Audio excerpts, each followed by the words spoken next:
Hey, Teddy here. I hope all of you are well and safe from the virus. Anyways,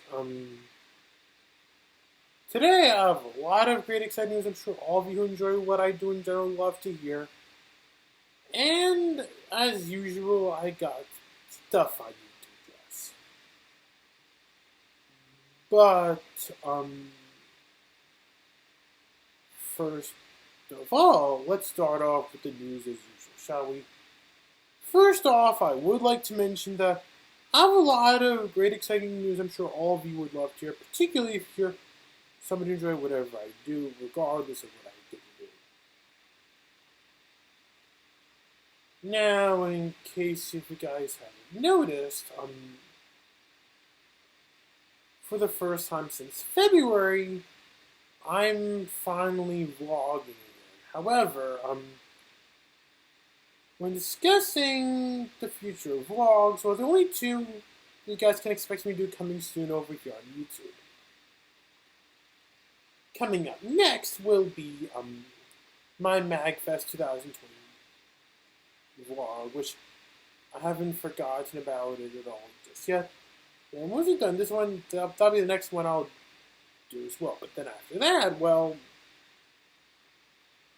considering of how that you got things like certain things that are supposed to be coming up to this point in time, like Super Smash Con and Phoenix Fan Fusion coming out soon, both of which had to be cancelled sadly due to the virus. Well, at the very least, once I finally did my MagFest 2020 vlog, there's a moment where next thing you know that I should have all the time I need.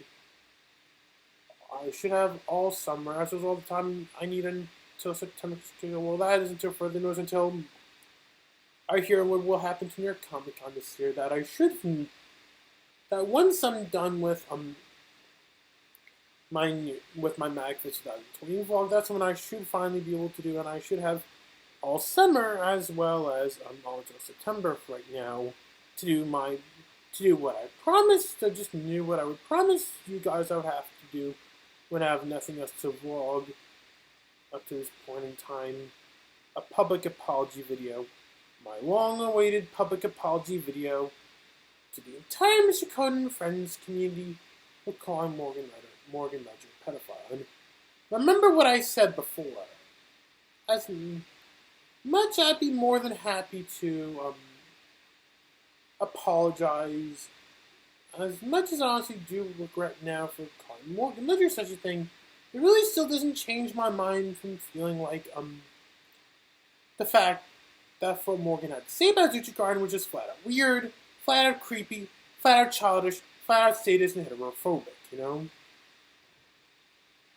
And there's a good reason why, and whether y'all like it or not, every time you see me address regarding that moment, you will hear me say that a lot, especially when I get into the public apology video. So if for whatever reason there's something about Morgan Ledger I feel rubs me the wrong way, please don't get mad at me if there's something I feel Morgan Ledger did rub me the wrong way. Because I'm going to be honest here on my part. If there's something that rubbed me about Morgan that rubbed me the wrong way, then regardless of what you think about Morgan, he still did some things I feel he rubbed me the wrong way. Even did some things I feel would have been just come across just flat out childish for him to do, as well as just flat out unprofessional, you know? I mean, don't get me wrong, Morgan can have all the boundaries he wants, but unfortunately, he does it all unprofessionally. He does it all in a childish manner, I'm sorry to say. I mean, yeah. But in all seriousness, once I'm done with my MagFest 2020 vlog, I will still do my public apology video to the entire Mr. Coden and Friends community regarding what I said about Morgan, but remember what I said before and you get the idea of it, yeah. And yeah, if your problem with me, with how I've been with how I've been with Morgan, is more for the fact that I would have something to complain about in general, just leave me alone. Just have to accept it is how I feel, you know? And yeah, for how I feel about Morgan, despite this one mistake that I made, think of like what happened with Animat and you get the idea. Well, to keep this long story short, you do realize that when it comes to Animat, in regards to how it can be regarding his hatred towards Sony, can pinpoint all the different mistakes he made once, but you're gonna have to remember for yourself that Sony, let him be Sony. If there's something that bugs me about Morgan, then there's something that bugs me about Morgan. I mean, don't get me wrong, I still enjoy watching Morgan's videos, just don't appreciate his childish behavior he displayed towards me while he's on social media. And when being honest, how I feel about the fact that he would still believe that I'm just saying things about him to give people attention, like I'm looking to start drama. Well, that's just childish. Childish for him to say, because I get that Morgan just wants his boundaries, which I can honestly respect. I just wanted to be honest how I feel about stuff, and it is what it is, But anyways, my work on vlogs wouldn't be the only thing I currently have back in action. If you're somebody who misses casual reviews of bearRimshot to death, I've got great news all of you will love to hear. Not only can all of you watching this enjoy watching all of what is a public apology all you want, like if you ever want to host a marathon dedicated to casual reviews of bearRimshot with a public apology, you can now sit through the whole entire episode if you want, including the final part. But also, to make matters even more exciting for fans of the show, particularly if you're into countdowns, or you're a Disney fan of some sort watching this, or you're somebody who doesn't mind if I make more Disney-themed content on my YouTube channel, including episodes of Casual Reviews of bearRimshot. Well, I'm sure all of you will love to hear that Casual Reviews of bearRimshot is now finally back in business. And if I can be very honest, where I am right now, well, for where I was when the coronavirus pandemic was such a big deal, while I had no choice but to remain in lockdown at my group home 24/7, the next movie I would have watched up to that point would have been The Hunchback of Notre Dame, which I did manage to watch a couple because goes up I'm currently recording this. However, now I have to watch The Hunchback of Notre Dame 2, which I was supposed to start watching last weekend, but due to Independence Day weekend, I had no choice but to do it to this weekend as I'm currently recording this. However, after learning that the White Plains Library, which would have been the library you considered borrowing that movie at, only considering because at the White Plains Library, as I'm currently recording this right now, can only take nothing but White Plains Library cards right now, which I don't have. At least I could borrow it at my local library in Ardsley either way, Just pretty much where I do live in Ardsley, but yeah. But anyway, so yeah. If you miss casual reviews of bearRimshot too much, just be happy that the show is now back in business. And yes, that also means Unique Center if you're watching, in case if you're watching this for whatever reason. But yeah. And yeah. And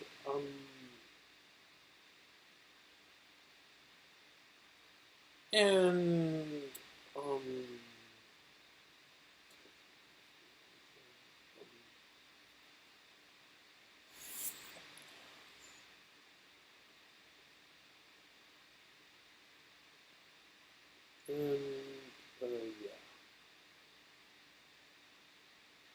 And I have more good news you guys will love to hear.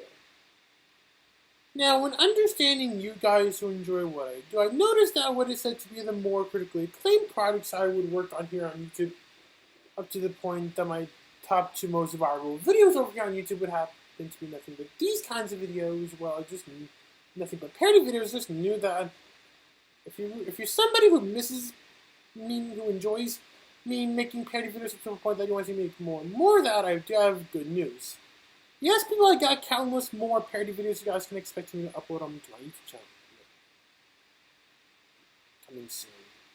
As of right now, I'm currently editing my Steamed Ham SpongeBob dub, which I was supposed to release just in time to promote the release date for the SpongeBob movie Sponge on the Run, the new SpongeBob movie. However, looks like all of you will have to wait till next year just in time for the SpongeBob movie Sponge on the Run comes out. I mean, don't worry, people. If you're really enjoying my work on parodies, well, I've got a couple more coming soon this year. Like, for example, just in time for the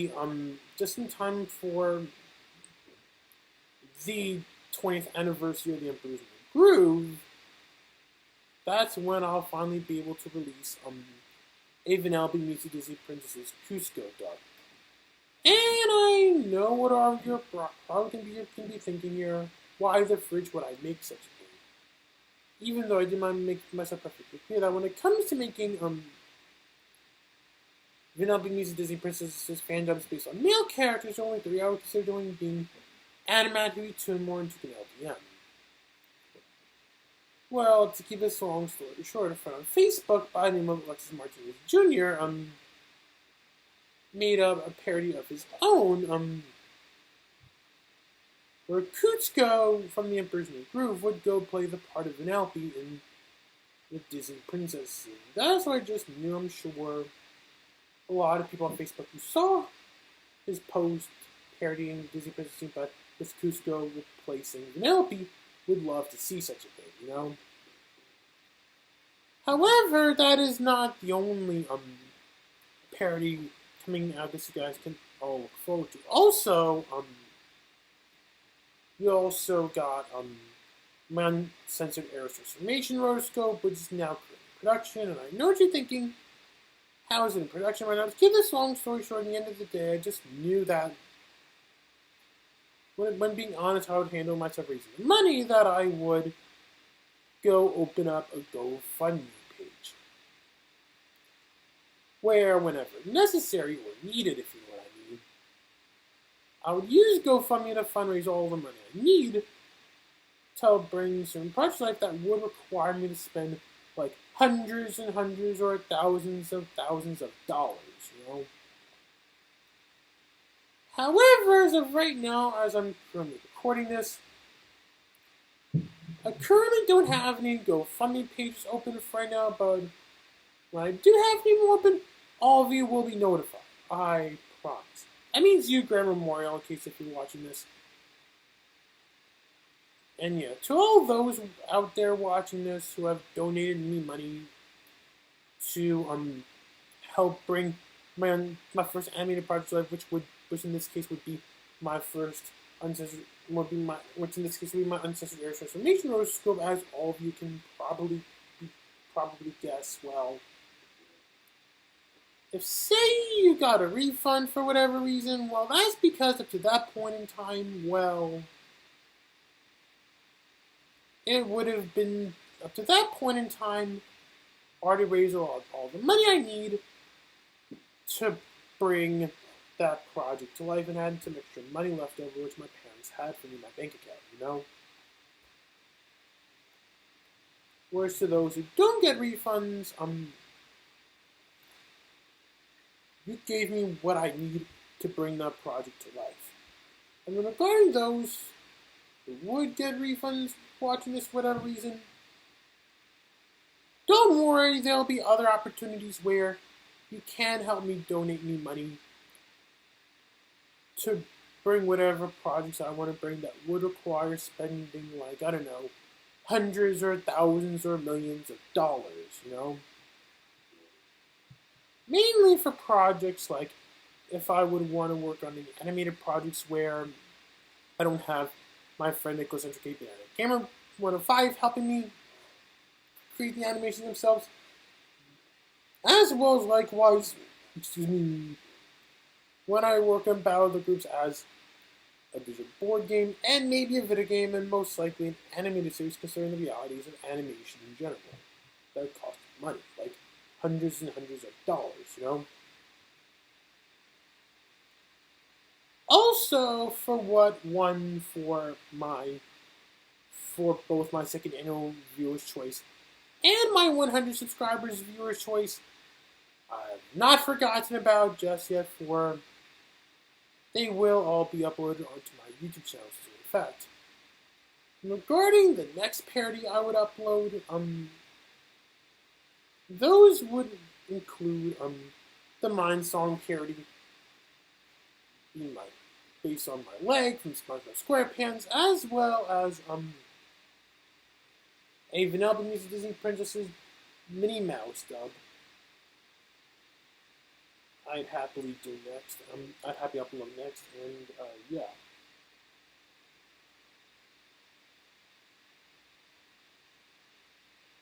As for what's going on with my work on Family Dub Sue's audiobooks, well, my mom is going to do the ear training for that.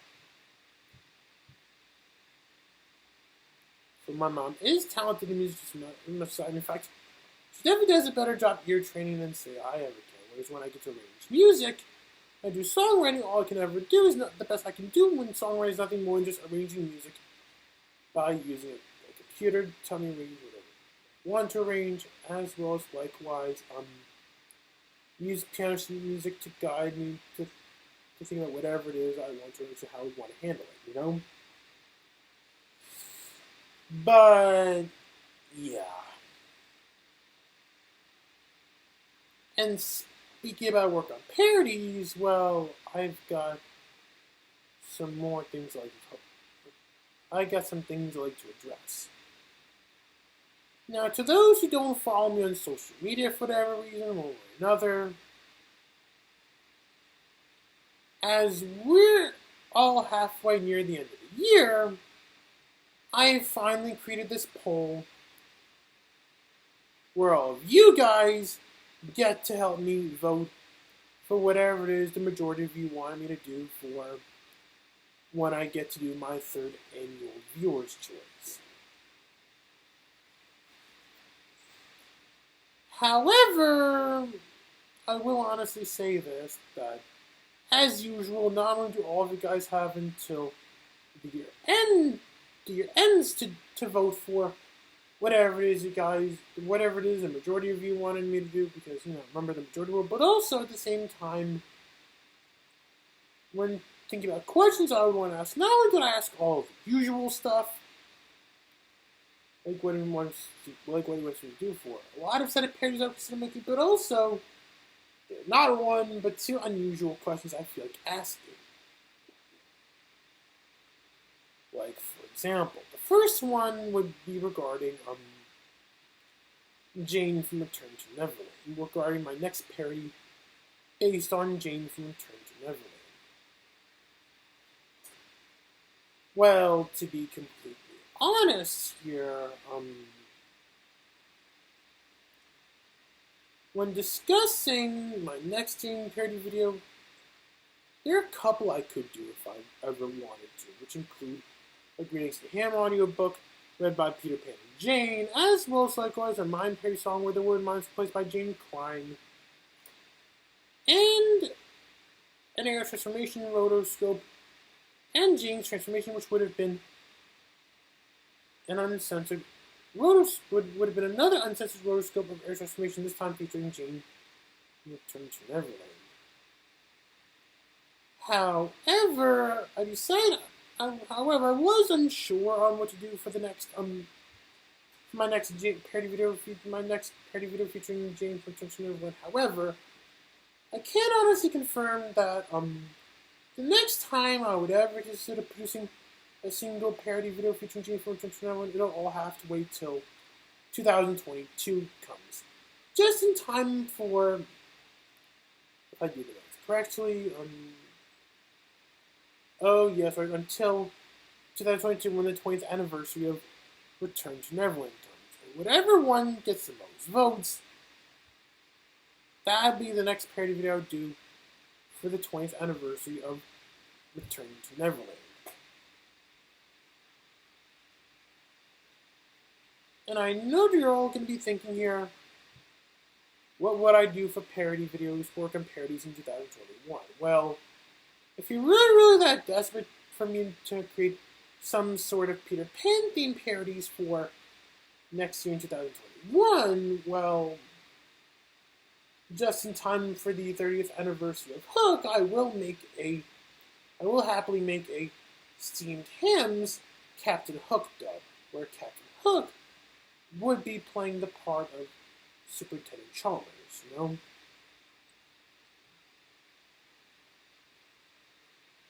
But yeah. But if you really want me to see me make more Jane parodies, well, I've got more coming soon, but you'll have to wait till 2022 strikes when the 20th anniversary of Return to Neverland comes. But anyways, so yeah.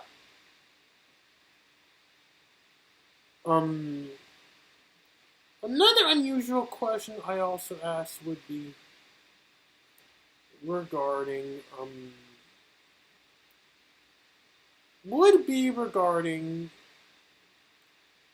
the next episode of Casual Reviews bearRimshot. And I know what all of you here probably could be thinking here, what does that have to do with anything? Well, to keep this long story short, well, when it comes to how I can be regarding my beard, for Casual Reviews bearRimshot, I can be with my face for when I get into filming for Casual Reviews bearRimshot, the top 11 dumbest Kingdom Hearts moments in particular. At one point, was going to appear clean shaven, but then for whatever reason, as the coronavirus pandemic became such a big deal, especially while I'll be Zoom chatting with people, and especially while I'll be video chatting with a lot of people, including a lot of family members, that's where I would get this crescendo that I would receive a lot of compliments for when I had my beard on. I know that all of you here probably could be thinking here, why would I want to appear to be clean shaven? Why did I originally consider myself to be clean shaven for filming for Casual Reviews bearRimshot, the top 11 dumbest Kingdom Hearts moments? Well, to keep this long story short, there'd be this fellow content creator that exists named Mixtape, Mixtape, who did what's Tommy Chick to my face that everybody hates me in my beard. And the levels are going. I guess you could tell what a major faggot Mike Mixtape is, or heterophobe, should I say, you know? But yeah. I guess all of you can obviously say that for Mike Mixtape had to say to me about what other people think about me and my beard, I guess you could say he lied about that, you know? Not the first time he would ever tell a lie in general. Of course, he did lie about what other people think about AzuchiGuardian, as can be proven with not just what a bunch of Animat fans would think about me, but also as can be proven with how certain individuals can be regarding certain characters I want to be in Super Smash Bros. Even having to be regularly teased by one individual on Discord for wanting to see certain characters appear in Smash, especially someone like Rita Rabbit, you know? As well as, likewise, at the same time, let's not also forget about how people can be regarding the world of Toy Story video games. Now, despite, well, we're not only have yet to get more amiibo figures promoting Super Smash Brothers, but also, Toys to Life video games have yet to see a revival, this time through this board game device that exists called the Play Table. Now, if I can be honest on what's with my optimism on the return of Toys to Life video games, well, not only got this one company who could have done it if they ever wanted to, due to how they've been as a licensing business in the form of Funko, but also, at the same time, you have this board game device that exists called a play table, where basically, essentially, you'd pretty much be playing board games digitally. And there'll be certain games you can play on there where you can use what they're called smart pieces, where you can also use all of your existing amiibo, Skylanders, Disney Infinity, and LEGO Dimensions figures in playing your favorite board games on there if you ever wanted. However, I will honestly say this, that if you're really that desperate to use all of your currently existing amiibo figures for Battle of the Groups, the closest one you can ever do so will be when playing the digital board game. Whereas the video game, on the other hand, well, due to a lack of third-party amiibo being a thing, while the Switch, even up to this day, while the Switch is being such a big deal, I just knew how to scrap that for the video game incarnation. But the board game incarnation is where you can use a lot of your currently existing amiibo figures. Well, that can depend on the characters you want to use, if you know you big battle stuff, you get the idea. But yeah. And also, let's not also forget that Mike Mixtape also lied about him hating on AzuchiGuardian, which in reality he did guilty enough to offend a bunch of people for actually having to enable him when they feel like it. For those who don't know, yes, people, all of you heard this right, Mike Mixtape, for some reason, did guilty enough to offend a bunch of people for treating AzuchiGuardian like he's some god, treating people, acting like it's a great idea for people like Caleb Corker to enable AzuchiGuardian to act like AzuchiGuardian, Well, shame because, yeah. Let's not also forget that Mike Mixtape himself has guilty enough enabled AzuchiGuardian whenever you feel like it. Do that, well, let's just say one thing which both Mike Mixtape and AzuchiGuardian have come. Actually, two things. Not only are they both guilty of discriminating me for having autism, but also they both got to guilty enough discriminate me for, both got to accuse me of lying, which you should know I never do, But yeah.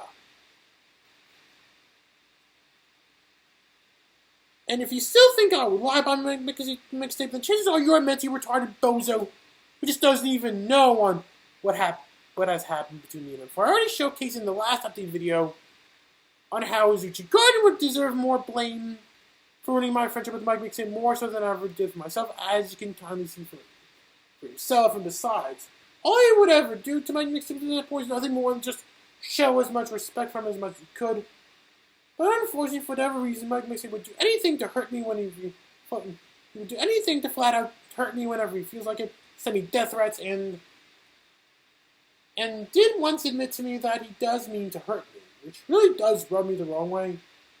Oh yes, people, this is reasons why I stopped supporting him, except for on a professional manner. That'll be another story for another day, but still, I can honestly say for right now is that, well, the reason why I bring up Mike Mixtape in this right now is because, considering that he obviously lied about what other people think about my beard, and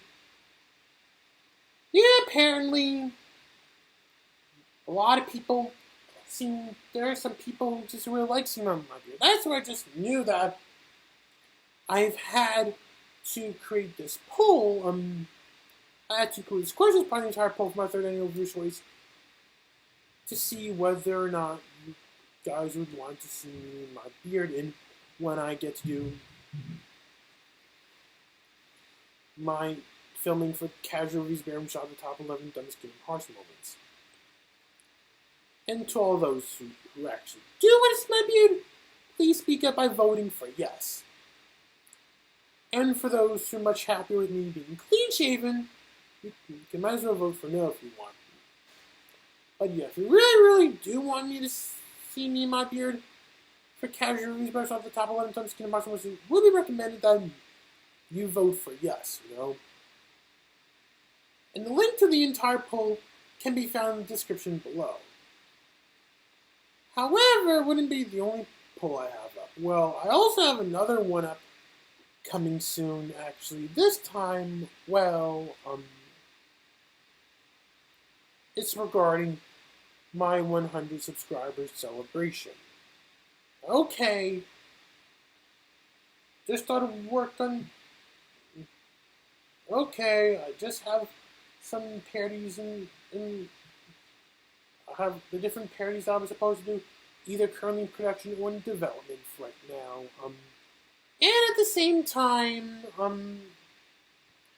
fortunately for me, I managed to go out to local Five Guys for lunch to celebrate that. And yes, people, as I rightfully promised, I did indeed have my dessert. So thank God Miss Mothers wasn't there. You can tell she doesn't understand that there is such thing as moderation. But anyways, yeah. However, the downside regarding my 100 subscribe celebrations that when planning on what I would want to do for not just limited to when I celebrate 100 subscribers, but also every milestone I reach of subscribers I reach up to my YouTube channel. Not only would I consider creating some parodies to celebrate that as well as go out to eat, but also at the same time I just knew that I would want to host a bunch of movie/cartoon parties at my local Alamo Draft House. However, because that my local governor Andrew Cuomo decided to put the reopening on movie theaters on hold for right now until further notice, as I'm currently recording this.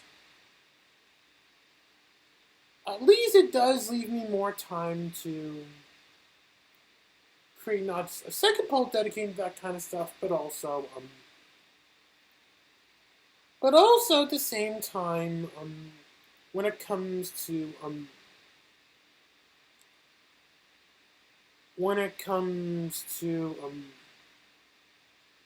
hosting different events, well, but also,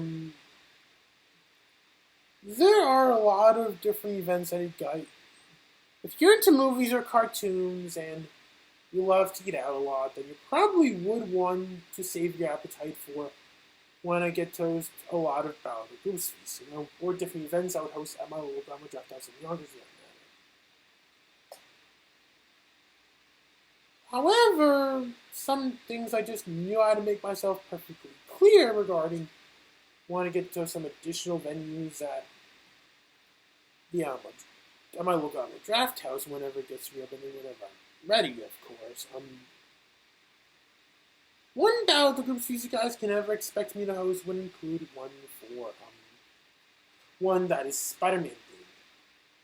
However, regardless what wins, well, the entire specialty menu for Spider-Man Homecoming will return for that one. So please be on the lookout for that, And please do stick around for some special goodies regarding Spider-Man, like certain history or parody videos you can enjoy watching relevant to the world of Spider-Man. And then, of course, another Battle of the Groups you guys can also expect me to host would include one for Batman. Now, regardless what wins for that one, the entire specialty menu for the Lego Batman movie will return for that one.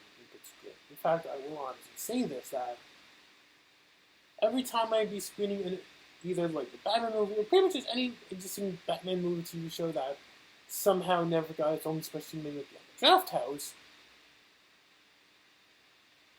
if you're somebody watching this for nostalgic memories, enjoying whatever it is, playing entire special menu for like a Batman movie, or you seem to have somebody who has a major love for Banana as well, you're probably gonna like to hear that you can expect to see the entire special menu from the Lego Batman movie for those particular screenings. And then of course,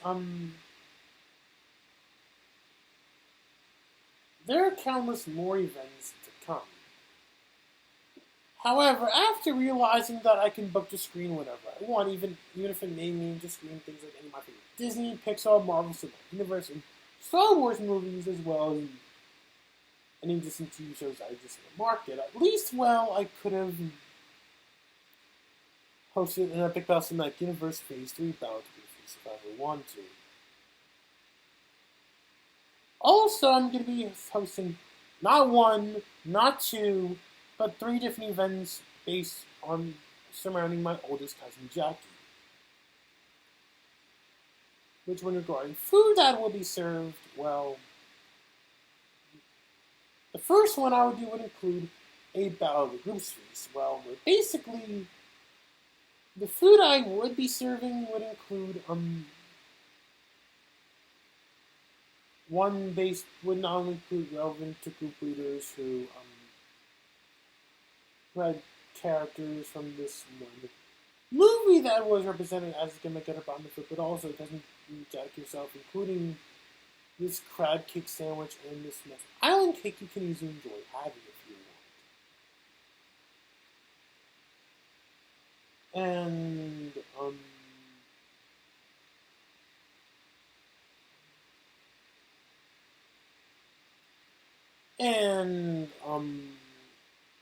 And then of course you've got an Alamo style feast dedicated to Cousin Jackie. This time, if you know Epic Battles very well, then you should get an idea of how to handle this Alamo style feast. For those who don't know, regardless of what would win for that one in particular, for that particular specialty screen in front of an Alamo style feast, we're pretty much going to be stomaching one pizza, one burger, one hot dog, as well as an appetizer platter consisting of chicken fingers, french fries, and mozzarella sticks. And for dessert, you'll definitely have 3 cookies of choice, and 3 scoops of ice cream consisting of 1 that's vanilla, 1 that is chocolate, and 1 that is strawberry. Whereas regarding drinks, you can use whatever drinks you want, even if it may mean you to enjoy water or any alcoholic beverages like beer. However, regardless of what I'd be watching at the Alamo Draft House in general, whether it be done publicly or privately, I'm always going to be having nothing but Diet Coke as my drink. Unless it's something virgin that'll be paired with the food served per feast, But yeah. However, also worth addressing when regarding hosting a Jackie Macedo Alamo style feast, as I call it, is that if Shrek wins, you're going to be stomaching through 2 pizzas, 2 burgers, and 2 hot dogs, which include 1 of each where you can put on whatever toppings you want that they have in the kitchen. And then, of course, you got 1 specialty version of these kinds of dishes that you could have enjoyed.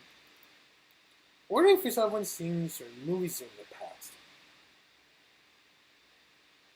And if Lord of the Rings wins for this one, you're going to be stomaching through 3 pizzas, 3 burgers, and 3 hot dogs. With 1 of each, you could put on whatever toppings you like on 1 pizza, burger, or hot dog you'd be having per movie. And then, of course, with the case of Lord of the Rings, you get to pick whatever 2 specialty pizzas, burgers, or hot dogs you want. Including some which you may otherwise can never have at all, especially, say, imagine if I were to host a Battle of the Goose Feast, Yeah. And then, of course, you got a cereal party, which regardless of what wins, the different cereals being served are nothing but the Cat in the Hat cereal and all Shrek-themed cereals as well. Also, another cereal party just new I know and have in place would include a Disney Princess cereal party. But basically, you get to pick one a triple toast, one out of the existing Disney Princess movie triple features. One based on Snow 7, one based on consisting of Snow 7 Dwarfs, Cinderella, Sleeping Beauty, as well as one based on consisting of The Little Mermaid, Beauty and the Beast, and Aladdin, as well as one based on consisting of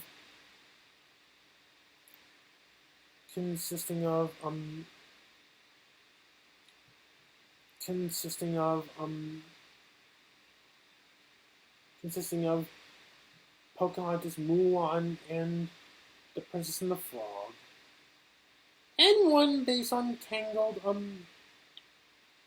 Brave, and Frozen, and one that would have been based on Cinderella, Three Twists in Time, Lion King of Thieves, and Frozen 2.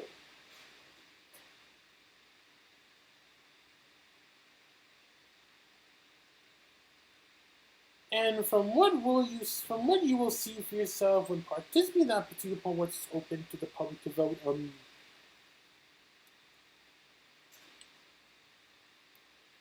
not only do I have a couple more Battle pieces in the works, but also some Alamo style pieces, as well as some more cereal parties as well. But when it comes to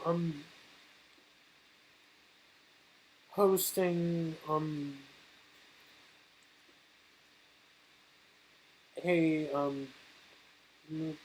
comes to hosting Battle pieces, I will consider bringing back some familiar favorite specialty events, like for example.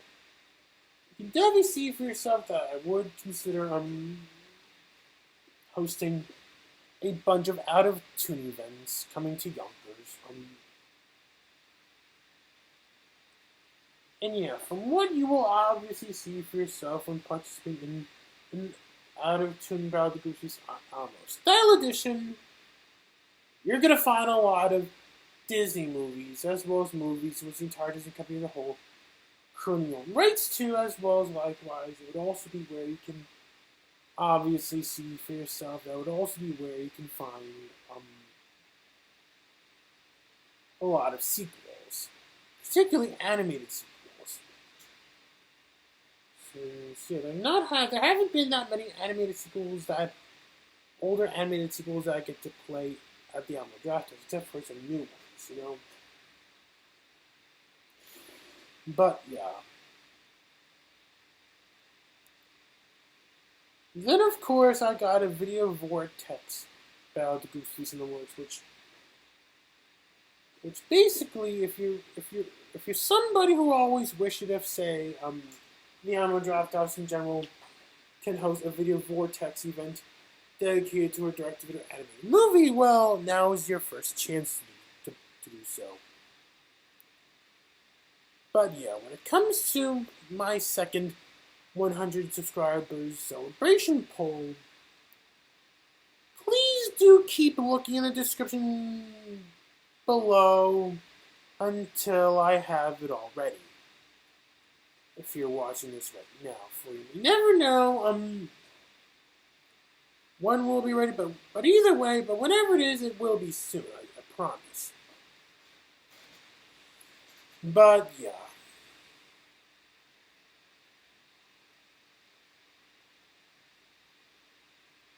And now that I got all that out of the way, I have some more things I'd like to address.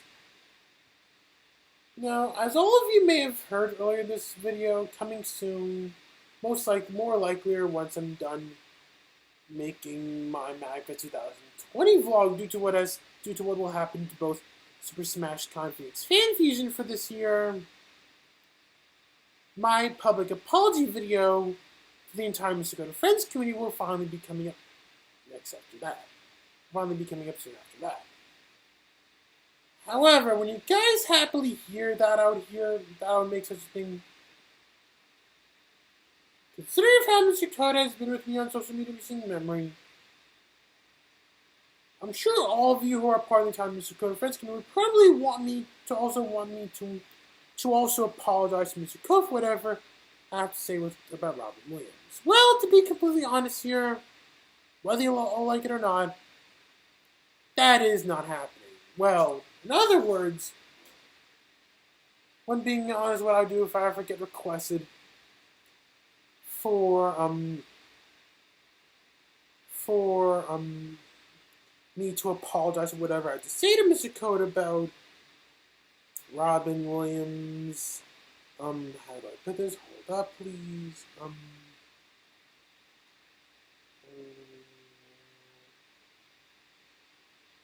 Here we go.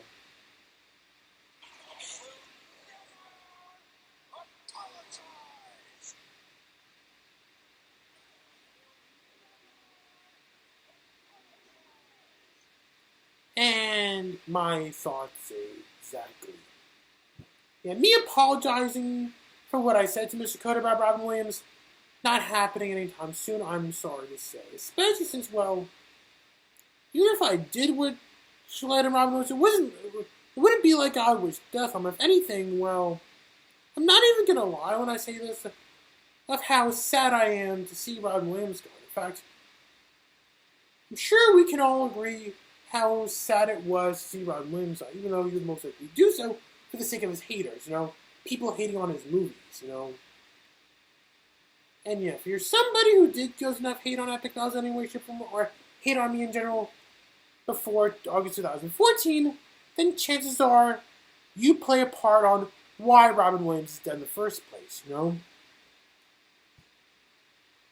Anyone who hates me in any way, shape, or form, especially those who think I would lie about certain things, they be just people who just nothing more than just make Robin Williams roll in his grave, But yeah. Whether you like it or not, I will not apologize I will never apologize for what I had to say to Mr. Cutter about Robin Williams on Twitter anytime soon. I'm sorry to say.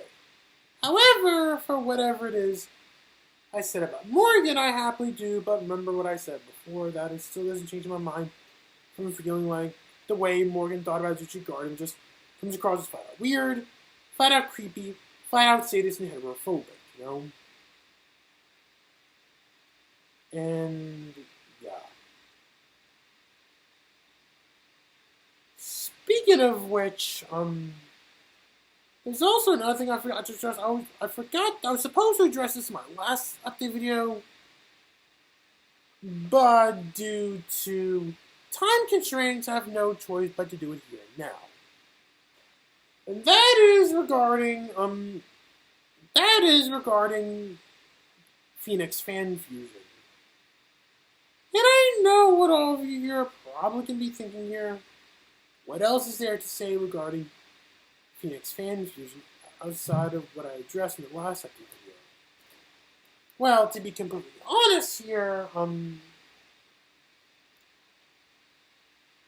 noticed some folks like Caleb Corger, from my understanding, Caleb Corger on his Dead from my today, aka the Donald Trump of the anime fan base, from what I would always become him to be today, has been fearing that something bad will happen at Phoenix Fan Fusion. Say if I ever get to meet, I'm not just limited if I ever get to meet my Phoenix Fan Fusion, but any convention for that matter.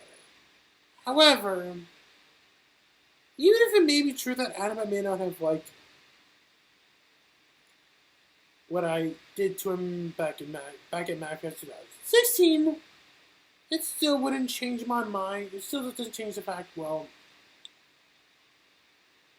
being honest how you've been with Animad, even though, yes, there may be certain things he reviewed that I may not agree with him on, not only do I still love him nevertheless, but also I respect him. There's no reason why Caleb would ever think I would ever dare do anything that involves disrespecting him in general, It could be just Morgan's heterophobia that just screwed him over, Not the first time Morgan would go, not the first time that Morgan would go spread heterophobia on me so badly that it would screw other people over regarding that, but yeah. Always making it on the eyes anytime you spread. Friends community could try to go rate me for that, but yeah. But in all seriousness, yeah. I'm sure what folks like Caleb may have forgotten about would be, back when Animad did the show he once did called Phoenix fan feud. This show he once did called What's in the Box. I bring up What's in the Box, and this mainly because, if you don't remember or if you never heard of it, well, for those who don't know what What's in the Box is, it's a show where the fans of his work would go get the person send stuff from sea, whether it be letters from read or packages that he would get from us fans, However, when Anima did What's in the Box, there would sometimes be certain times where I get to send him letters for him to read for What's in the Box, And every time I see him do that, not only do I find it nice that he would do that, but also looking at how Anna would respond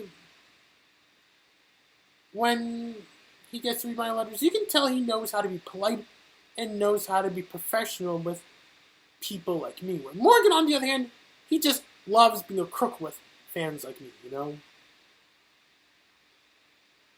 Acting like people who are either artistic, Jewish, or straight up from New York are inhumane, That's how Morgan views people from New York. That's how Morgan views New Yorkers, straights, Jews, and autists in a nutshell. He thinks they're all inhumane. But yeah. Anyways, when it comes to Anima in all seriousness, if you remember when he did What's in the Box, as we can tell, he's always polite to his fans and knows how to respect his viewers, Which you can tell. It could also explain why. Which can also explain the same exact reason why he would listen to what Yoshi had to say up to the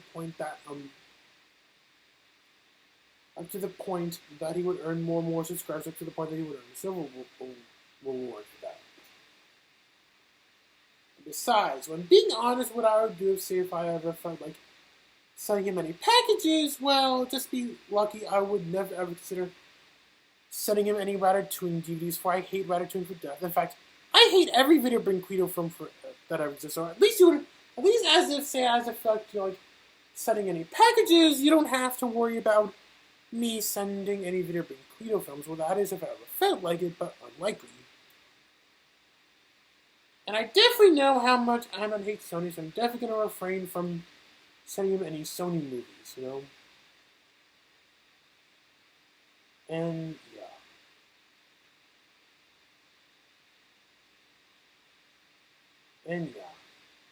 However, when regarding the last letter that Anima has ever received from me, from what I've personally told him in the last letter he has ever received from me, it's all fact. You just know it. If you really don't believe what I told Anima in What's in the Box, and chances are you must be binge watching AzuchiGuardian. I'm sorry to say it, but yeah.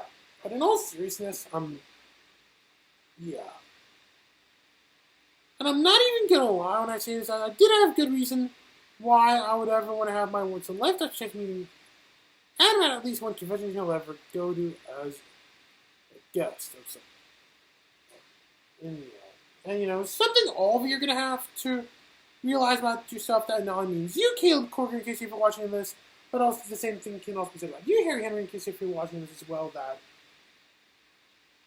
I'm being honest about my feelings for Anima. I'm really not going to lie about myself when I say this, but he's helped change my life for the better. In fact, actually events happened to me because of it. In fact, I can even say for the fact that when you hear me say that Anima has obviously changed my life in general, it would be much more of the polar opposite of how AzuchiGuardian would handle things. Whereas when you guys see AzuchiGuardian help change things up for me, he would all do things for the worse.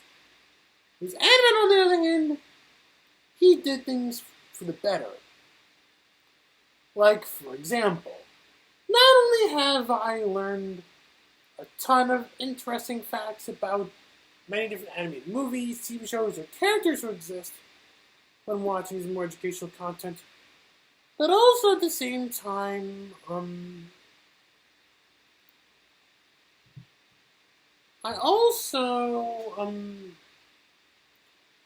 but also at the same time, there would indeed be certain movies I'd be watching because of him. Like, for example, there would be this one Japanese animated movie that Anime has not only talked about as the honorable mention. The animation looked back to Ghibli, but also gave the anime seal approval and anime got some reviews, which I've been enjoying because of him, which I love because of him so much so that that every single day I would go to film class. There'd be a staff member at my film class who would always ask me the same question all over and over again. What's new with the cast of Kaguya? What's new with this movie? That and talking, of course, of the cast of Kaguya, which I really enjoyed watching, to be honest, you know. Movie has had its meme-worthy moments, I will honestly say, you know.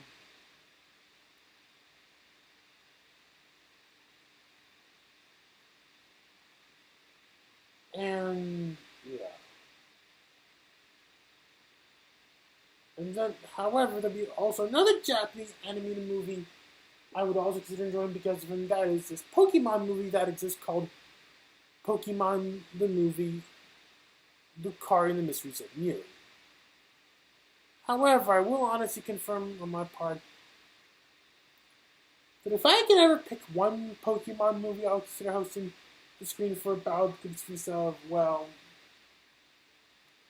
Now, when thinking of the first Pokemon movie which I would ever consider hosting a single battle of the groups piece of, I just knew that considering of helping as somebody who already did sit through Detective Pikachu at my local anime draft house to a senior party, I just knew that the first Pokemon movie I would ever want to host a screen for battle of the groups piece would indeed be Pokemon the Movie, Lucario, and the Mysteries of Mew, you know? It's sort of had said to be the greatest out of all the Pokemon movies that exist, you know? And let's not also forget that when understood my fan base, there would indeed be people within my entire fan base who exist who are indeed major anime fans themselves, as well as major fans of Mr. Coat, as well as everyone who has ever worked for him, including like some Morgan Ledger Hyman too. So that's where all of you guys can see for yourselves on why I had to be so cynical regarding the idea of My Little Pony characters popping up in epic battles. Not that I can't acknowledge that there are those who support such a group, but rather, well, I just felt like it's not good enough, I will honestly say, you know? And I just knew if I were to be honest on how My Little Pony representation in epic battles gets to be a thing, gets to remain as a thing, up to the point that all the My Little Pony characters have to be some kind of minute characters in epic battles in whom that will never go. I know it's going to sound stupid to some people. At the end of the day, it is what it is. That is, well, that 50% of 50% of the world like it, you know. Which I know it's not what everyone wanted to hear on what makes a good reason for My Little Pony representation in epic battles to be a thing, but it is what it is, you know. It's just what a major success of Epic Battles movie has been. I just knew that I have no choice. It also marks the same exact reason why that I not only regard that time when I called Star vs. the Forces of Evil automatically to be my biggest regret, but also many reasons why I would consider making some My Little Pony themed parodies for my YouTube channel.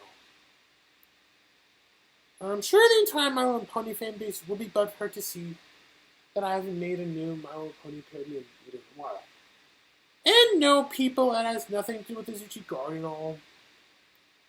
For now that I know that there are new people in my family who just really loved to see their favorite My Little Pony characters pop up in crossovers, like, I can tell there'll be people in my fan base who are major fans of the works of Logan Miller, yeah, from my understanding, I'm definitely determined to make more and more My Little Pony themed parodies whenever I possibly can. However, let's just say, to keep this long story short, in terms of casting for Pinkie Pie, when I made my scene Ham's My Little Pony dub, I made a mistake. Let's just say I accidentally fired someone who was supposed to voice Pinkie Pie in there, you know? That's why I just knew at some point I may want her to voice Pinkie Pie at least one of my projects. Don't know when that day will come, but we'll just have to wait and see.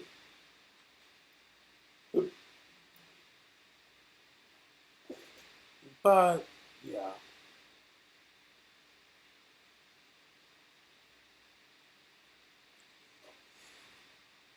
And, yeah.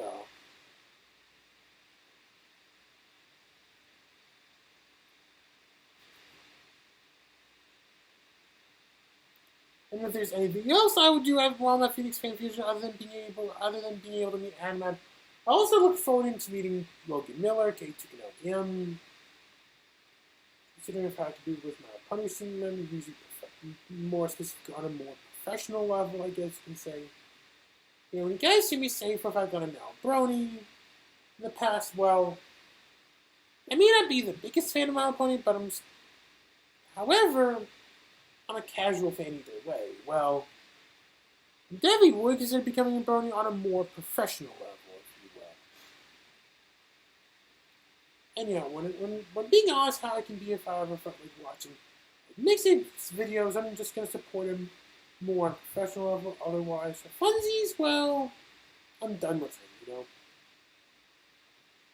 But considering if I the mixtape had to be one out of many YouTube celebrities in whom Dante will never let go for 1,000 times soon, I will continue to support him, but only on a more professional level, you know. As well as to likewise support much more bigger and better content creators, even if some of those bigger content creators in we worked with in the past can be major nuances when they feel like it, you know? But yeah. And then, of course, being as somebody who always loved to go see movies at the Draft House, you know the inevitable that I have to go see at least one movie per day by maximum. While I'm at Phoenix Fan Fusion, while I'm in Phoenix, Arizona during my vacation for Phoenix Fan Fusion, then of course I would absolutely consider playing lots and lots of video games, you know. As well as maybe try out some delicious food whenever I can. But yeah. And then there's also another thing I just knew I may want to address, that is regarding this. If you've seen my 2018 vlog, then you heard me mention that I did want to see a third Fantasia movie. Well, it's true, but you know, there's a good reason why I had to mention of how because I have John Lasseter who's out of the picture, and you have Bob Chapek in charge of Disney and considering his history with the entire Disney company as a whole, as well as likewise you have Jennifer Lee in charge, confirming that she would consider producing some more hands-on anime movies at Disney when she feels like it. Well, there's definitely good reason on not just why we should all be hopeful for things like a third Fantasia film to be a reality, but also as much as we could also look forward to seeing movies when it comes to Disney making sequels to any anime classics. As much as we could also possibly look forward to see Disney make things like Ralph 3 or Frozen 3 or Zootopia 2 when they feel like it, we can also potentially look forward to Disney make things like not just a third Fantasia film, but also we could also see Disney reopening Disney Toon Studios to produce more sequels to animated classics like Dumbo 2, a hand-drawn animated movie adaptation of Alice the Looking Glass, Peter Pan 3, Jungle Book 3, some Black Cauldron sequels, Ingrid Mouse Detective 2, and Oliver Company 2, and a Hercules 2, as well as some form of revival for Atlantis 2 Shards of Chaos. However, when addressing how much excited we should all be, if you enjoyed both of the existing Fantasia movies,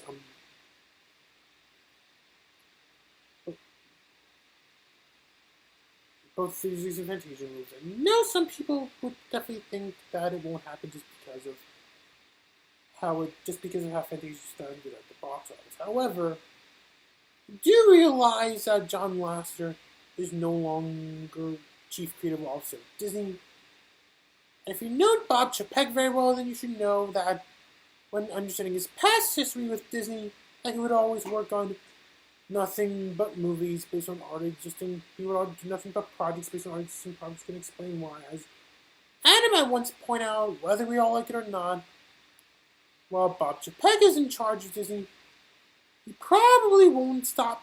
He probably won't let Disney stop making live action remakes anytime soon. And at the same time,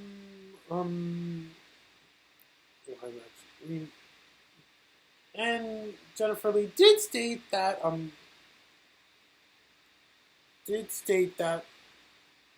while she's chief creative officer of Disney, that she would consider making some hand-drawn animated movies when she feels like, which could not only hint that she may make a third Fantasia movie if she feels like it, but God who knows, let's just hope that she revives Disney Studios and run the way of how Sharon Moore will do it, rather than of how John Lasseter would do it, but make it better.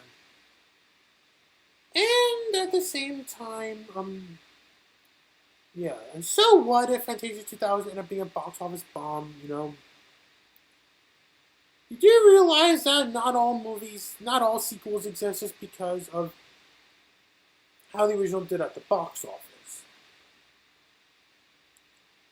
Like, for example, not only do we got Pixar, for example, who would not only always make sequels, usually when they have good ideas in mind, as can be proven when they feel like making any Toy Story sequels, as well as Monsters University, as well as Finding Dory, as well as Incredibles 2. But also, you can tell me reasons why when you have John Lasseter in charge, be chief creative officer of Disney, as much as sad as it is for me to see that he didn't bother doing things like Peter Pan 3 or Dumbo 2 for Disney Animation. At the very least, we can all be thankful that we did see him get a Wreck-It Ralph sequel that is as good as, or if not, better than the original, in my opinion, I will honestly say. And a Frozen sequel that can be enjoyed by people who enjoyed the original for it is like myself, you know. In fact, I will honestly say this, I just knew if I ever hosted a single Frozen bout Bruce Feast at the Animal Draft House, that I may want to host a double feature consisting of both of the Cornelius and Frozen movies, you know? And if I ever hosted a Disney and Princess triple feature cereal party, that I just knew that I may want to include Frozen 2 as part of the entire presentation, alongside not one, but two other Disney and Princess movie sequels that exist, being Cinderella 3 Twists in Time and Aladdin King of Thieves. And, yeah.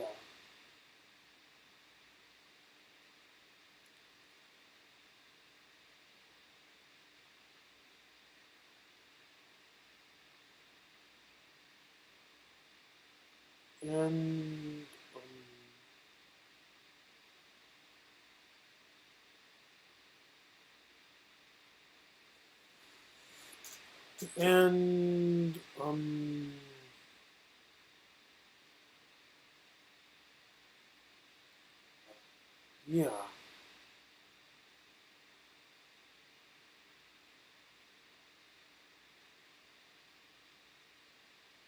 Let's not also forget there will be times where there be certain movies that exist that bombed in the box office that did actually get sequels of their own. Like, for example, if you think Fantasia 2000 bombed, which would be a factor of how Disney will never make a third Fantasia movie, regardless of John Lasseter's charge of Disney or not. And perhaps you have no idea that technically it wouldn't be the first time Disney in general has ever felt like producing a single sequel to a movie that's ever a box office bomb. Also, don't forget, you got the original Fantasia that bombed at the box office, yet fast forward years later, we did see Fantasia get its own sequel as we all know and love. Today, simply known as Fantasia 2000. Not only that, but also, another movie Disney made also ended up being a box office bomb, but yet got a its own sequel would also include Bambi. Then, of course, you got The Secret of Nim. Then you got All Dogs Go to Heaven. And you got Atlantis the Lost Empire.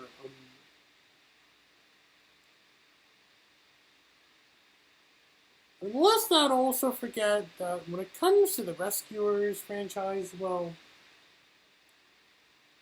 as much as it may be true that the Rescuers Down Under bombed so badly to the point that it led Disney to create Disney Studios as a hub to make the grand majority of sequels classics at the time,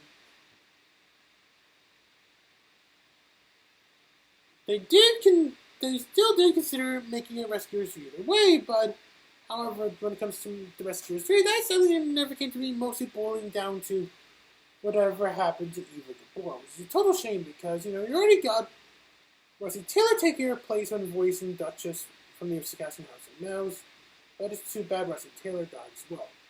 Also, speaking of Rusty, I forgot to mention that I also have a Steam Tam's Minnie Mouse dub in the works, which I was supposed to release in honor of Rusty Taylor. And, yeah. And,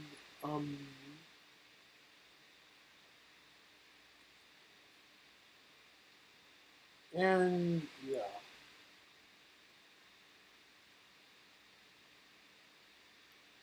And when being honest on how I would handle myself whenever Disney feels like producing a single live-action remake, just like with as if, say, Disney felt like producing a single sequel to an anime classic, and also whenever we get up to a certain point in time where certain movies they've made get up to having big anniversaries, definitely would consider making something bigger and better for all of you who enjoy those movies are based off of to enjoy, regardless of what you think about the live action remakes.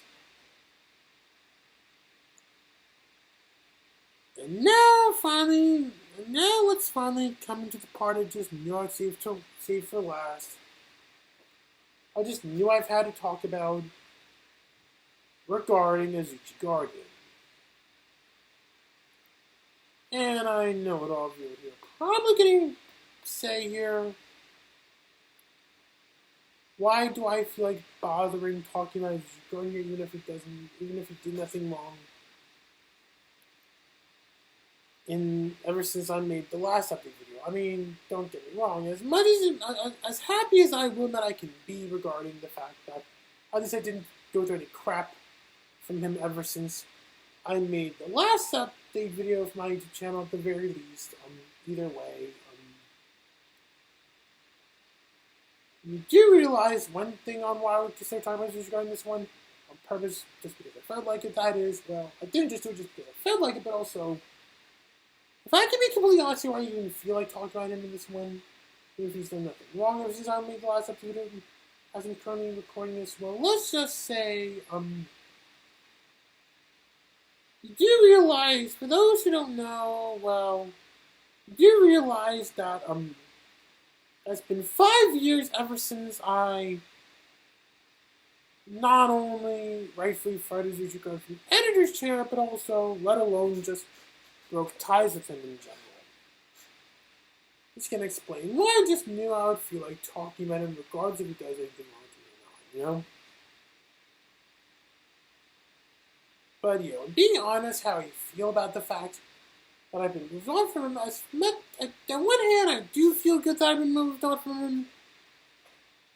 But unfortunately, ever since I broke ties with him, he can have some moments where he can have issues moving on from me. Even having his moments where whenever he quote-unquote feel like it, as he says, he's had his moments where he would go creepy sentimental on me. Which could likely explain reasons why I would always get accusations of me refusing to move on from it. In actuality, well, moving on from things there was no problem for me, I will honestly say. Especially when it comes to bad people I met in life like AzuchiGuardian. It just so happens, well, even though it may be no problem for me to move on from something in the past, especially when something bad that actually happened, unfortunately, there can be those people like AzuchiGuardian, for example, who exist, who would do anything to continue to hold grudges over, who would do anything to hold certain grudges over certain events that occurred in the past, one way or another. Which is a total shame because, I'm not going to lie about myself when I say this, but I already have been moved on from it. In fact, I will be honest here when I say this, that when that that when I do get to think about doing whatever it is I want to do with my creative life, I usually don't think about him often, to be honest. And yeah,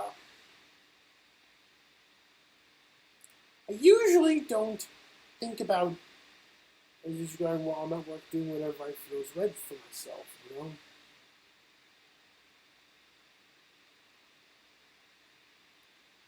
I just keep moving forward, do whatever I feel like I will honestly say, you know? Nothing more. And I'm sure everybody up to this point would probably be in need for a major recap on what's been happening to casual reviews ever since I rightfully fired him. Especially if you're a fan of either Anna or Mr. Code watching this. I'm sure you're most likely going to be in for a need of a recap for regarding the whereabouts of what actually has happened to casual reviews bearRimshot ever since I rightfully fired him back in 2015.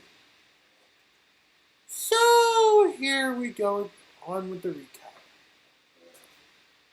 Fast forwarding a couple of weeks later, that's when. Fast forwarding a couple of weeks later, that's when I finally began script writing on my first ever editorial for the show, being what is a public apology while I was on a road trip on my way to camp. Well, yes, as AzuchiGuardian, at the time when I started script writing for that episode, when I began script writing, I would have been at Kutz at the time. And no, that's not where I got to reunite with Tim. More about that later. But then while I was enjoying and relaxing my time while I was at Camp Kutz, unfortunately, well, you know, as happy as I am to see that AzuchiGuardian got my message that I fired him, unfortunately, he had to do some unprofessional crap. Like what he did up to this point in time, well, let's just say, he thought I was he called me out as a dickhead, which really I just want to help him, realize what he did was wrong, you know? And for what Rachel Greenwald has put me through, there's nothing she did that involved blackmailing me. If anything, for what Rachel Greenwald said to not just me, but also to Jordan as well, this is what it's called constructive criticism. She's been giving me what we're talking about here. If you're looking for people guilty of blackmailing me, well, Rachel Greenwald's not one of them. However, yes, you do have a AzuchiGuardian who can be guilty of that, even guilty of actually having to scam me regarding my review show. If there's anyone else who is guilty of blackmailing me besides AzuchiGuardian, we definitely do have Caleb Corker, whom even if what I'm hearing is true that he does hate AzuchiGuardian, he just most likely say that just to make all of us feel better, like he's playing all saccharine. And another person also guilty of blackmailing me would be Mike Mixtape. On one hand, he did feel sorry for what AzuchiGuardian's done time to, but now he thinks it's a great idea for AzuchiGuardian to troll Jaime to all he wants, you know?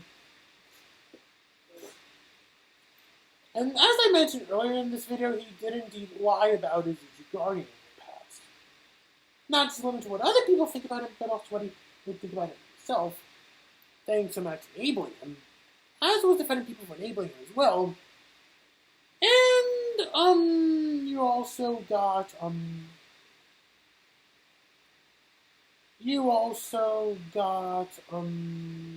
whatchamacallit?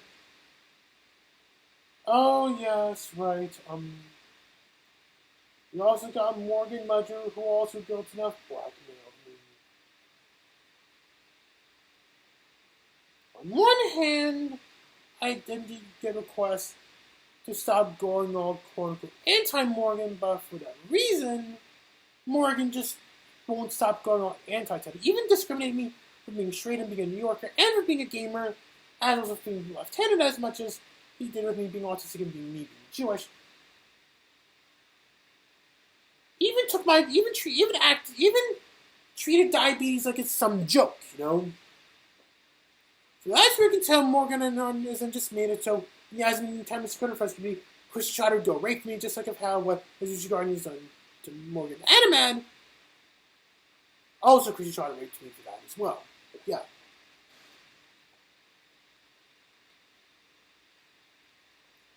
And yeah, considering Morgan Ledger's thing about me, well, if your problem with me, with what I've been saying about Morgan is nothing more than the fact that I always have something to complain about, you are major faggot for saying that.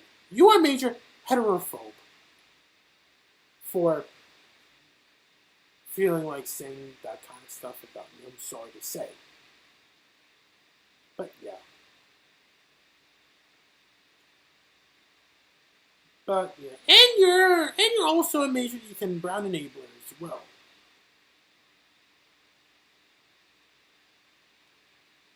And yeah.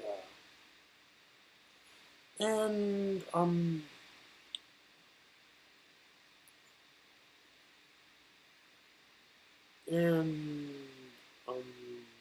what should we call it? Oh yes, right.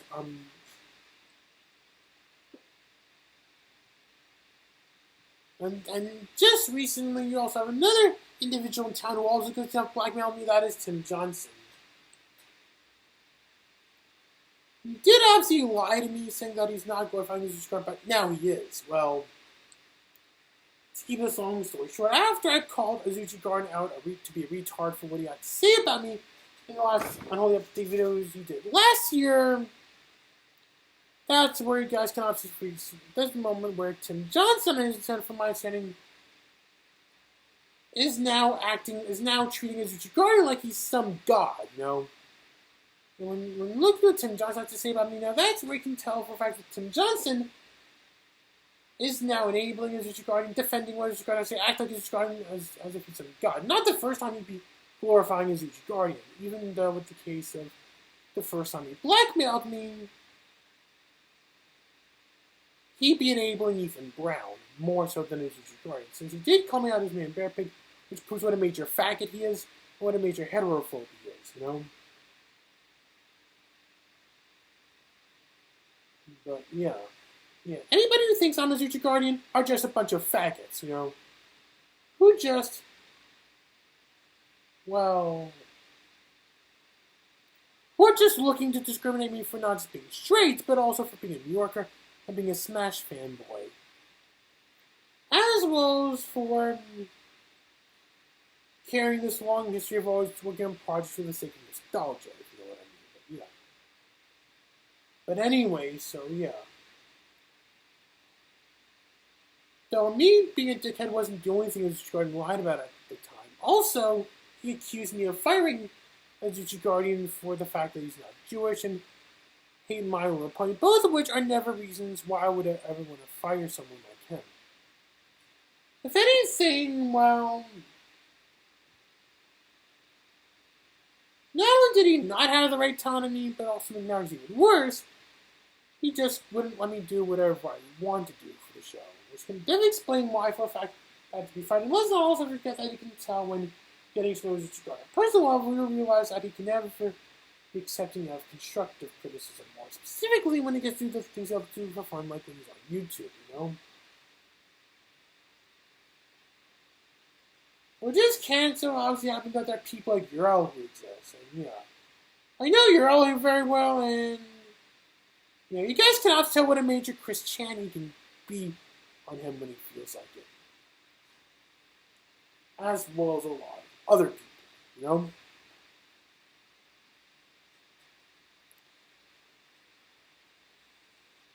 And yeah. And I'm not even gonna lie when I say this, that but I've had both family members and friends alike who are not Jewish, and that's okay. In fact, I'm sure all of you will be surprised or not who's said to be part of the entire grand majority of the entire original girl group leader lineup. they'd be nothing but people who are not Jewish, or goyim as a common favorite could. Yeah. And the grand majority of the entire audience that get the most amount of attention are usually Italians or Catholics, if you know what I mean. But yeah. And then once I came back to Westbrook for just in time for summer school from camp, I then asked Nicholas Centric Banana Gamer 105 to be my editor at the time, and he agreed. However, AzuchiGuardian up to that point in time would go not be such a big baby about the fact that I had to fire him out of this year and find someone even bigger and better, but also at the same time, he just felt like being whom I would like to call a Mr. Ben clone. He would pretty much rip off what he would do, like what my former social worker Mr. Ben would do to me, only this time, oh boy, do things get worse and worse. Things get painfully worse, you know. At least with Mr. Ben, surely it may have made some controversial mistakes to me regarding my creative life, especially for what he would do for epic battles, but at the very least, when you can tell when it's time for him to move on from him, he just knew he had to move on from me, you know. AzuchiGuardian, on the other hand, he just doesn't even know his limits when he needs to, you know? But yeah. And then my second summer break kicked in, and when I went to Takana, oh boy, was I happy to see Tim Singleton, aka Timinator, again. And yes, that's where I currently see Tim Singleton, aka Intimidator nowadays in a nutshell. Usually they're doing things under ARC, you know. You know, it really does baffle me that AzuchiGuardian would go call people like me retards for having autism, and yet at the same time, AzuchiGuardian's end, from my understanding, not only have done several things with ARC, from my understanding, after having to talk to a couple of friends who do that, as well as likewise my ex-girlfriend about that. But also, at the same time, I notice he's done things with Ability Beyond. And when regarding how it can be with the people with Ability Beyond, thank God he doesn't give them much trouble. Besides, like I said before, I take people like Dwayne Moore and C.J. O'Brien over people like Gerald Wheatley any day. I'm not gonna lie when I say that. But anyways, moving on. Yeah. You know, whenever I can, I still sometimes talk and see Tim. Though when I do get to see Tim Singleton in person, it would usually be when doing things with ARC, like I said before. Not just limited to those times when I get to go to Taconic whenever I can, but also likewise when I do choices and some other events that ARC may host for the direct release side of things whenever possible. And yeah. However, it is worth noting that when it comes to Tim can be with me, yes, and I are both still good friends even up to this day, I will honestly say. Despite the fact that, well, he may not know what I like to watch, and the fact that, well, he'll do anything to make up this fan rule of make up not one but two fan rules, not just regarding of how that we'll never get to see any additional Sonic characters and certainly to be played with characters Smash anytime soon, but also of how that we could get a Smash game where you're unable to place any clones or Echo Fighters, as they call it nowadays. And that if, well, Luigi appears, so just likely appear as nothing more than just a Captain Falcon clone. All of which I find to be just Bolshevik, you know. And I'm glad Push Dustin from Source Gaming made this video addressing regarding two reps from the same third-party game coexisting in the world of Smash at the same time. Besides, we not only got to see characters like Ken, Richter, and Min all appearing in Smash right now, but also as well as Byleth. But also, I always wanted to see more and more Sonic characters in Smash, as well as Chun-Li. While also wanting to see characters like Banjo-Kazooie, Crash Bandicoot, Heihachi, Rayman, Peter Rabbit, and Ezio as well. As well as Sora, too, let's not also forget. But yeah. As well as Crash Bandicoot, but yeah. But other than that, but despite all that, Tim and I are both still good friends, regardless of what I get to in my creative life. When talking to Tim about bronies, he doesn't even know that a lot of people want to do bronies themselves, you know? At least he wouldn't dare be as big of a sex offender as what his brony has been, that kind of stuff. In fact, I'm sure Tim, aka the Tim here from my understanding, may have put this one time years ago when I did find someone as my girlfriend at the time, you know? If he knows what I'm talking about.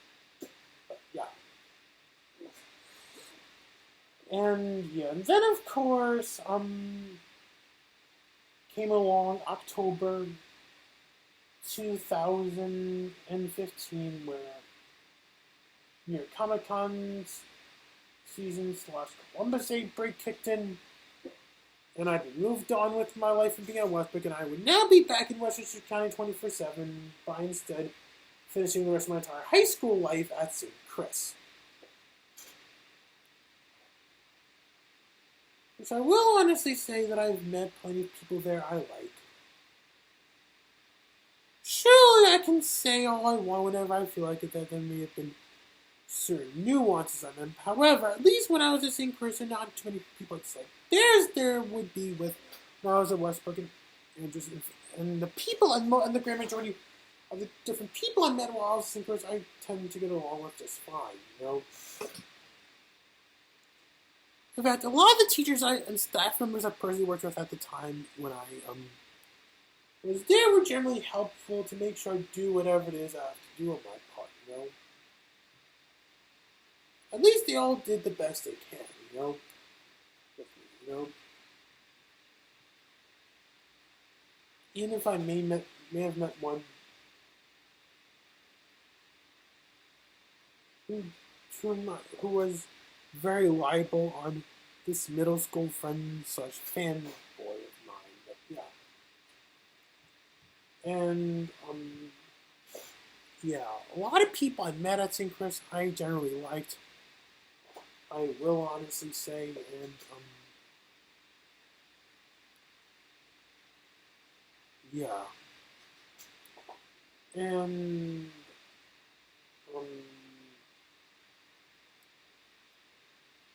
and then came along the spring season, just at some point, just right after my 20th birthday has passed, and just in time for the entire Easter season when I finally completed script writing for Casual Review Special, whether it's a public about you, and yes, that is a fact, whether you like it or not.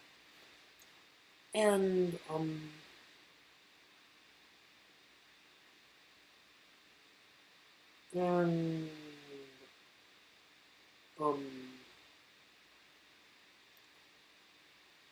and then came along September 2016 when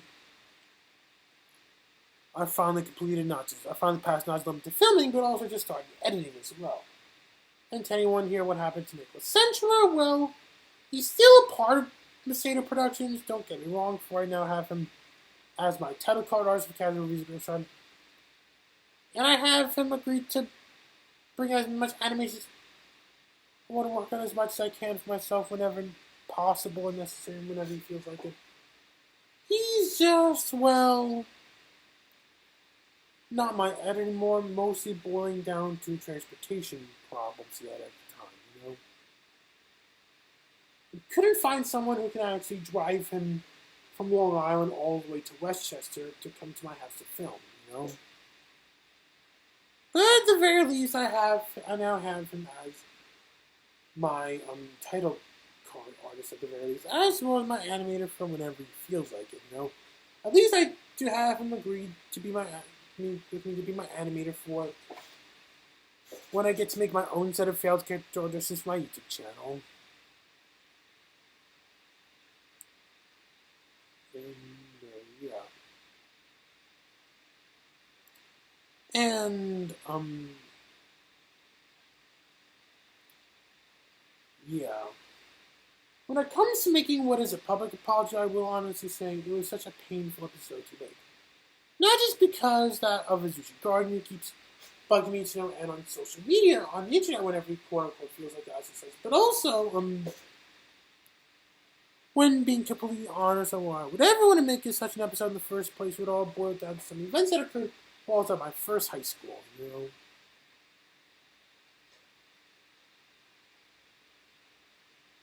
Because, keep this long story short, when understand the world of epic battles, you know that Dante would do anything and everything he can on his end to make sure that things can be big and better when making more and more movies of it, like sequels, if you know what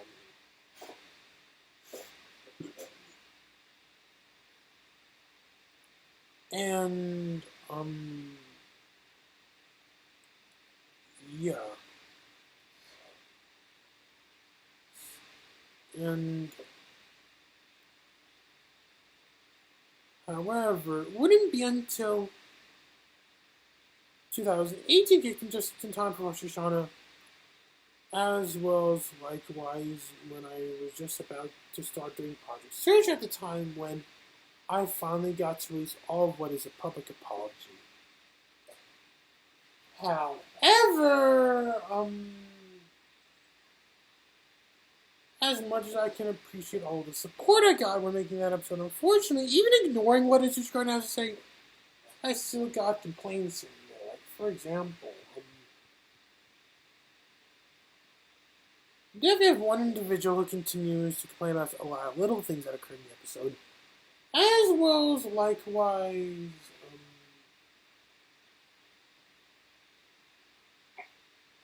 I would get complaints about the fact that I make such a long episode.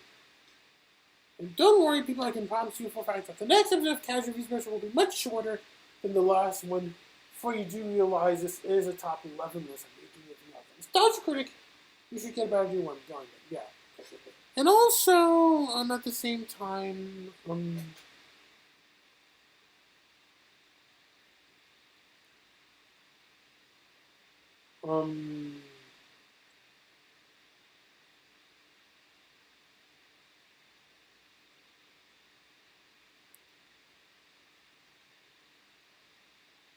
at the same time, yeah.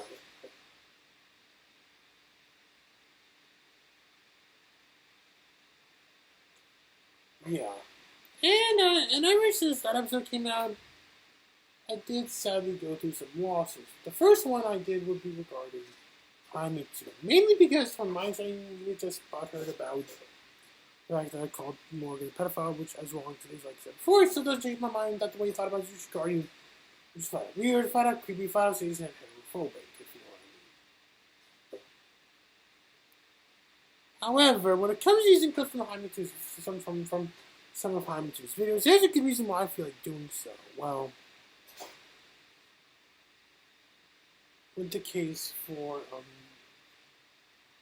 when I use a clip of Haimitsu sharing his thoughts on Bambi 2 in the From Pages to Pictures Bambi episode, I just knew I would consider doing so for educational purposes, working regarding that time when I felt like using that clip of that bit of Haimitsu from the From Pages to Pictures Scrooge episode. I just feel like it would absolutely be funny as hell if, say, imagine how Haimitsu would react if, say, if he saw me bashing, if he heard me mentioning movies like Rockadoodle, Thumbelina, Troll in Central Park, The Penguin Penguin, and Titanic all end up being major box office bombs. So that is if he actually liked any of them. Because, you know, to keep this long story short,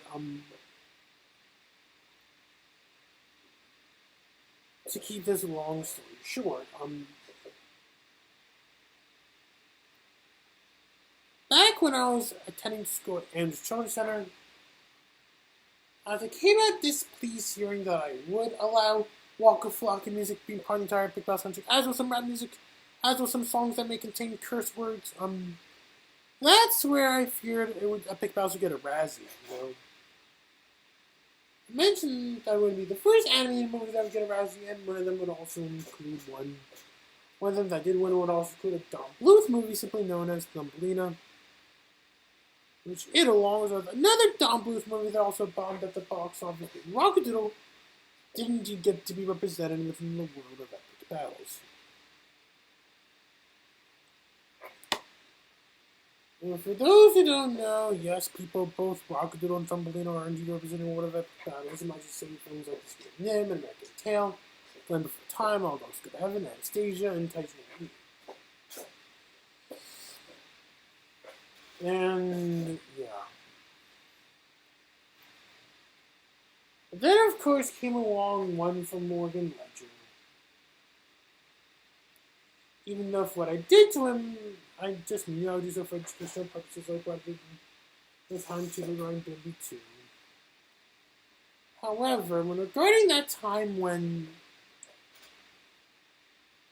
Morgan reacted to one thing at the time, it was a lot about that. I just felt like it'd be funny if when it comes to telling jokes that involve stuff like this, much up to that point in time, I just knew I've had to know my own limits, I will honestly say.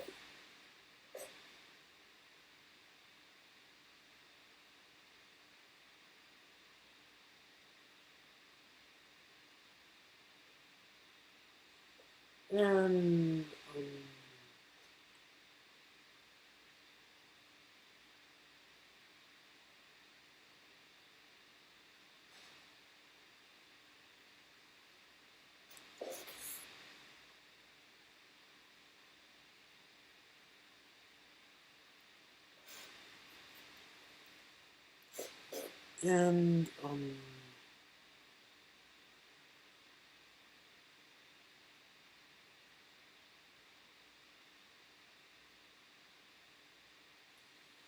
yeah.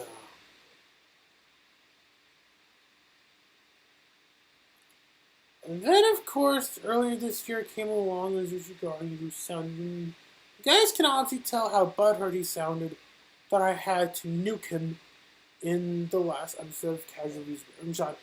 Not just because I quote unquote felt like it, but rather he rightfully earned it, you know? Especially considering how that he just won't let me move on, let me do whatever I wanted to my show, so he would just be a major pig about what I do in life. Well, major pig on what he gets to work on in life, regardless if technically does have rights to work on some project going to work on or not, you know? Yeah.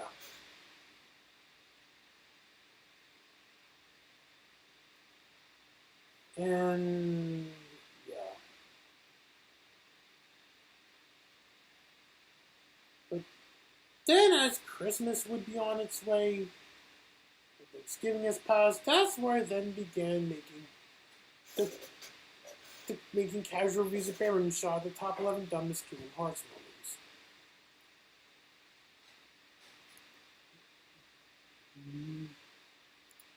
And however, I'm sure all of you are probably going to be thinking here, what has happened to the official to the editor's chair of casual reviews after Nick decided to quit? Well, after that, Ethan Brown did ask me to be my editor, but then he said quit, which I'm glad he did. For as you heard me just before, I never really liked Ethan Brown, anyways. And then he referenced me to have Brian Vargas as my editor. He was interested, but he did tell me in the last. He didn't tell me in the last minute to tell me in advance that I would need a backup editor whenever he say unavailable for whatever reason.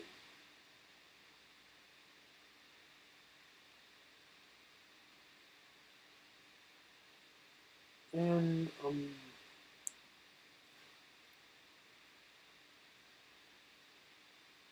then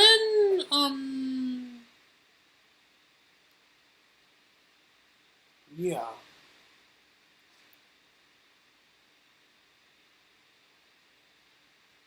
But then, of course, you got Drew Glucksman. He did say that he was interested, but then lied about that.